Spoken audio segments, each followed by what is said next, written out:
Hello, നമുക്കിന്നൊരു കുഴിമന്തി ഉണ്ടാക്കിയാലോ? ഇന്നപ്പോൾ കുഴിമന്തി വെക്കുന്നതിൻ്റെ ഒരു വീഡിയോ കേട്ടോ. ഞാനല്ല വെക്കുന്നത്, ഉമ്മയാണ് വെക്കുന്നത് കേട്ടോ. കാരണം എനിക്കിതിൻ്റെ ABCD ഒന്നും എനിക്കറിയില്ല. ഉമ്മ പറഞ്ഞൊക്കെ തരുന്നുണ്ട്, മക്കളെ ഇതാണ് സാധനം, അതാണ് സാധനം എന്നൊക്കെ ഓരോ സാധനത്തിൻ്റെ പേര് പറയുന്നുണ്ട്. പക്ഷേ എനിക്കതൊന്നും തലയിൽ കയറത്തില്ല, കാരണം എനിക്കിത് വെക്കാൻ അറിയില്ല. അപ്പോൾ എന്താ പറയുക, അപ്പോൾ നമുക്ക് ബാക്കി കാര്യം നോക്കാം. അപ്പോൾ ഇങ്ങനെ ഓടി നടന്ന് ഓരോന്ന് ചെയ്യുന്നുണ്ട് കേട്ടോ. റൈസ് വെക്കുന്നുണ്ട്, പിന്നെ അതുപോലെ ചിക്കൻ്റെ കാര്യങ്ങൾ നോക്കുന്നുണ്ട്. പിന്നെ ഇതൊരു സ്പെഷ്യൽ ചമ്മന്തി കേട്ടോ. തക്കാളിയും അതുപോലെ പച്ചമുളക് പിന്നെ സവാളയൊക്കെ ഇട്ടിട്ട് ഒരു അടിപൊളി ചമ്മന്തിയാണേ. അപ്പോൾ എന്തായാലും ഞാൻ കഴിക്കുന്ന വീഡിയോ ഞാൻ അടുത്തതായിട്ടിടാം. ഇത് നമ്മൾ ജസ്റ്റ് കുക്കിങ്ങിൻ്റെ ഒരു വീഡിയോ മാത്രമാണ് ഇടുന്നത് കേട്ടോ. ഇതാണ് നമ്മുടെ ചട്നി. അപ്പോൾ അതെല്ലാം റെഡി ആയിട്ടുണ്ട്. പിന്നെ നമ്മുടെ ചിക്കനും എല്ലാം സെറ്റ് ആയിട്ടുണ്ട്.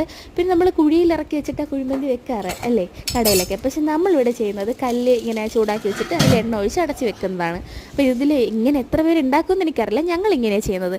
അപ്പോൾ എന്തായാലും നമ്മളെ കുഴിമന്തി റെഡി ആയിട്ടുണ്ട് കേട്ടോ. അപ്പോൾ കഴിക്കുന്ന വീഡിയോ ഞാൻ അടുത്ത വീഡിയോ ആയിട്ടിടാം. അപ്പോൾ എല്ലാവർക്കും ബൈ ബൈ.